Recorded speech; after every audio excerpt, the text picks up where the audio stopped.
Modi, darling, ওরা আমায় থাকতে দিল না। Laura, mit Bangladesh taiki getat kosi. তুমি টেনশন কয়রো না, আমি সামলাই নিতাছি। বাংলাদেশে কমছে হিন্দু বাঙালি একদম ঠিক বলেছেন। 41 সালে ছিল 28%, 51 সালে ছিল 22% কেন কমেছে? হিন্দু জনসংখ্যা কেন কমেছে? কি করে 10% নেমে এলো? কি করে 1% নেমে এলো? হিন্দুগুলো সব গেল কই? বাংলাদেশে হিন্দুদের বিচার চাই।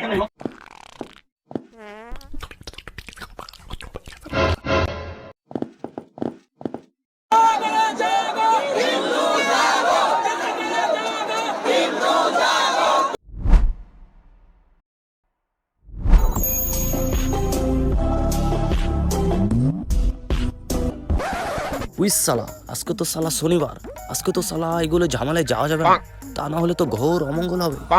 সরি দাদা, আমি তো অন্ধ, আমাকে ভুলে পড়ছি, সরি। আমরা তো সালা ভেবেছিলাম মুসলমানরা হিন্দুদের উপর অত্যাচার করছে, কিন্তু এখানে তো দেখছি দাদা পুরো উল্টোটা, মুসলমানরা আর হিন্দু মিলে বসে আছে আমাদেরকে পিরানোর জন্য। দাদা চলো চলো চাল চলো এখান থেকে কেটে পড়ে দাদা।